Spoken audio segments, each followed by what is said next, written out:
Okay, let's dive right into this. Welcome to today's Explainer.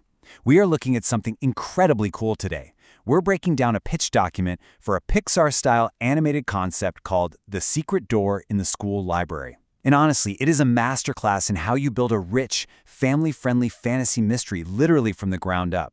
Whether you're a creator trying to figure out how to build a rock-solid narrative engine, or, you just love a really great story, this pitch is absolutely brilliant.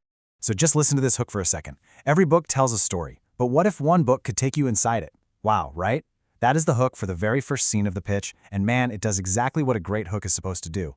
It instantly drops us into the quiet, kind of dusty magic of a school library, and completely sets the tone for the whole concept. With just that one sentence, the ordinary becomes totally extraordinary. It poses this massive what-if question that frankly demands an answer.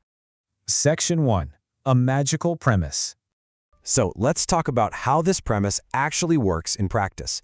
According to the pitch, our main character is digging around for a forgotten history book in this old school library, right? But he accidentally pulls this strange golden book that opens a hidden door directly behind the bookshelves. And what he finds inside is this impossible library where every single book is literally a gateway to a whole different world. I mean, think about the contrasts here. You've got a dinosaur book that drops you straight into a prehistoric jungle, a space book launching you into this wild galaxy full of alien creatures, and a fairy tale book sweeping you away to an enchanted kingdom. These aren't just random disconnected settings. They act as this brilliant, infinitely renewable engine for just endless adventures. Section 2. Meet the characters. Now, of course, strong worlds need strong characters to anchor them, and you've got to notice the dynamic contrast between our two heroes here. On one side, we have Ian. He's this super relatable 10-year-old boy. He's curious, he's got a huge imagination, and he loves reading. Visually, the pitch gives him a very grounded, everyday look. A blue hoodie, glasses, a small backpack. But crucially, his personality is defined as brave, but sometimes afraid, which honestly makes him such an empathetic protagonist. But then you contrast Ian with Milo. Now, Milo isn't a human sidekick. He is a magical talking book, specifically a floating golden book with eyes and a really funny personality, who acts as the guide through all these magical worlds.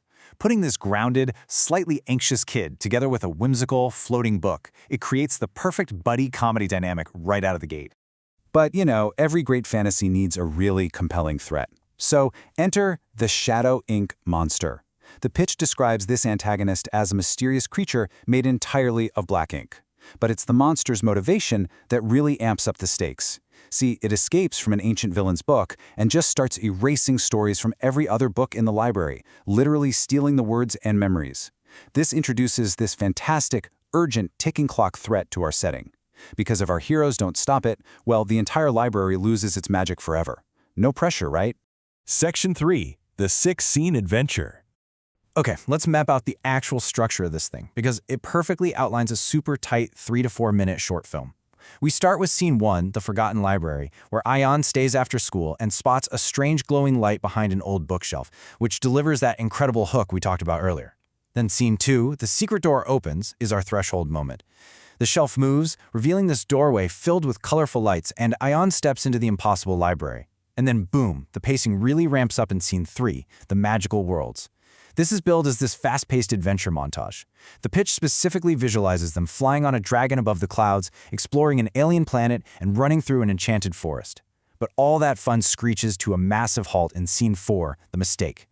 Ian opens a forbidden black book, and our dark ink creature escapes, immediately wrecking the magical stories. This chronological pacing is so smart, it ensures the audience is hooked, amazed, and then thrown straight into a high-stakes conflict all in a matter of minutes. Section 4. A Meaningful Resolution. So we get to Scene 5, which is the emotional climax, titled The Final Adventure. Ian has to travel through these different worlds to collect the missing magical pages. But the real brilliance of this pitch is the twist. Ian realizes that the shadow monster isn't actually evil at all. It's simply a forgotten character who just wanted someone to read its story. Which brings us right into Scene 6, the ending. Ian doesn't fight the monster with a sword or some crazy spell. He actually writes a new story for the creature, giving it a permanent place in the library.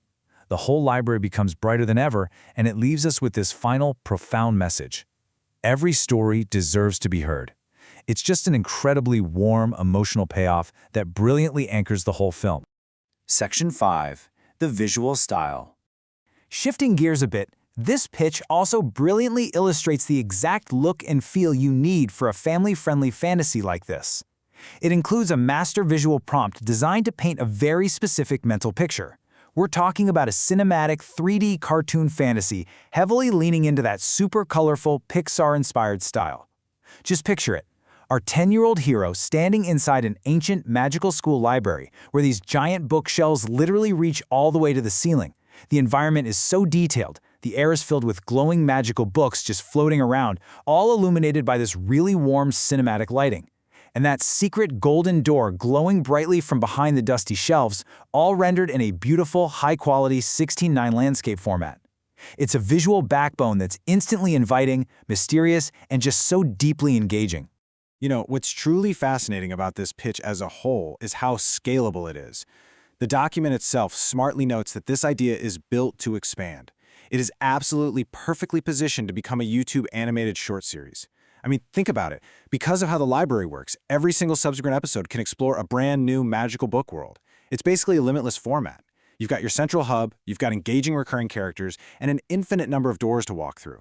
It is just an incredibly efficient and smart piece of IP design. And that brings us to our conclusion for today's explainer.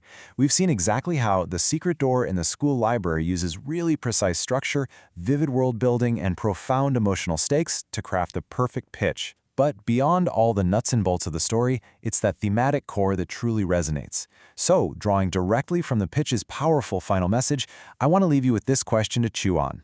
What forgotten stories in your own life deserve to be heard? Thanks so much for joining me, and hey, keep looking for the magic behind the bookshelves.